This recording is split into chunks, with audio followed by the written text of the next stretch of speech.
God is saying this, watch this. He's saying, if you trust me, you might have to go through a moment. And I may not show up when you think I ought to. But if you wait on me, I'm well worth the wait. So he's dealing with this because, see, the reality of it is that soldiers, as spiritual soldiers, we have not been given anything that will shorten the battle. Touch your neighbor and say, you're going to have to go through. But watch this. If on the other side of through is better than what you left, if on the other side of through is worth what you went through, then we can take it, because the expectation will somehow make me deal with the present strife, the present pain, the present struggle, the present storm. So Paul builds up this case about the mind, because again, I want to believe that one of the reasons why the devil has so much victory is that he robs us of godly expectation. Because, watch this, folk don't wait to collect what they don't expect. I gave you something, if you told me, and I was on the job, I ain't gonna get the check till Monday. Now, I know some of us are gonna stay, well, I'm gonna wait until I get my check. But if you've been told that the check ain't gonna come till Monday, you're gonna go home because your expectation has been altered. And you've adjusted your expectation to receive the check on Monday. I got somewhere. See, depression, watch this, seems to suggest that it ain't gonna come. The psychoneurotic problem, the psychotic disorder hurts us by helping us to forget the promise, or the joy of the promise, and therefore keeps hidden from us the fact that the reward is going to be worth the problem. The reward is going to be worth the trouble. So Paul begins to argue this thing to the believer that we ought to, watch this, make sure that we put on for a helmet the hope of salvation. And he continues to go through this because as he spoke it in Romans chapter 8 verse 24, saying that by hope we're saved, and hope that is not seen is not hope. He then comes to the conclusion in verse 28, I believe, when he said, and we know that all things work together for good of them that love the Lord and are called according to his purpose.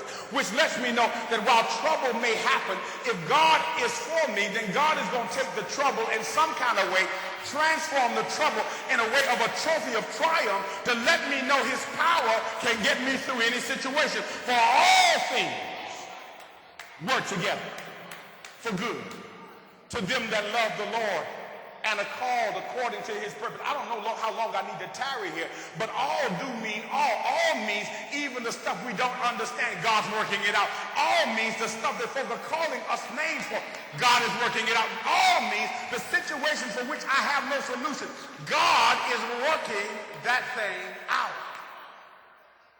Well, why do I know this? Because, see, again, there has been a transition in the person that has the new mind of Christ. Ephesians chapter 2, verses 11 and 12 says this. Ephesians chapter 2, verse 11, because when I say some things, some folk act like they've never done anything. Perhaps maybe if you've never done anything, this message ain't for you, so I give you permission from the pastor. Go ahead and take your nap. But for the rest of us who recognize that we've fallen short of God's glory, here's what it tells us. It reminds us all of where we used to be. He says this in verse 11, wherefore remember that ye being in times past Gentiles in the flesh, who are called uncircumcision by that which is called the circumcision, and in the flesh made by hands, that at that time ye were without Christ, being aliens from the commonwealth of Israel, strangers from the covenants of God's promise, having no hope and without God in the world. I need to go back and rewind that one. I need to devo that one for a moment. Watch what he says. He said, remember that we were one time Gentiles, outside, called outsiders by those who were inside. Oh, y'all don't hear what I'm saying. Is there anybody here remember when you were talked about by church folk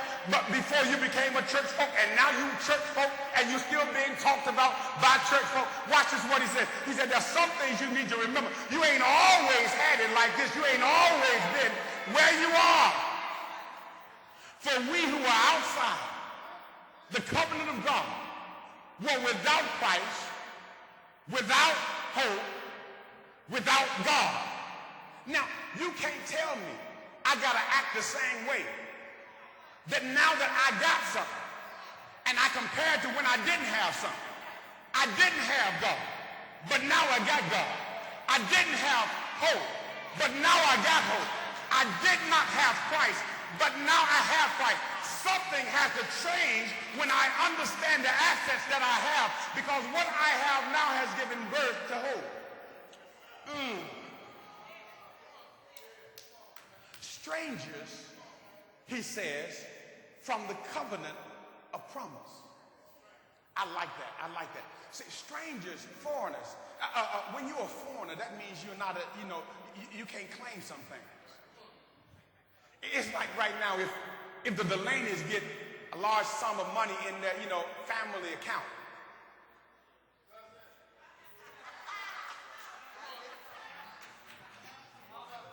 You understand? And the money comes. And I come over like I belong in the Delaney family. They say, Reverend, we thank you for blessing the new stuff we got. Go home. Because again, outside, but when I become an heir to the prophet, y'all don't hear what I'm saying.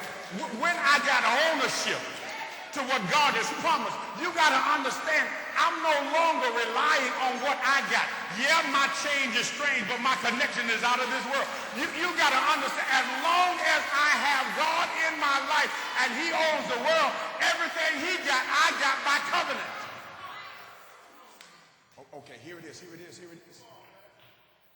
And so he manages to remind us that we've not always been here. We've not always had it. Matter of fact, I think that that's an important verse, because what starts most of us to praise is when we start thinking about how far God has brought us and what God has done for us. Now watch this, because if you always had it like this, if you always had it made, if you always ate like you ate, rolled like you rolled, lived like you lived, then maybe the stuff you're doing now is just everyday occasion. But when I think about where I should have been, when I think about where I used to be, and think about where the Lord has brought me from, y'all got to understand, I didn't come up this way. So now that I'm in Christ, now that I know that I got greater things to look for, and you expect me to act like I'm not blessed, oh, you a fool in here. Because when I recognize how good God has been to me,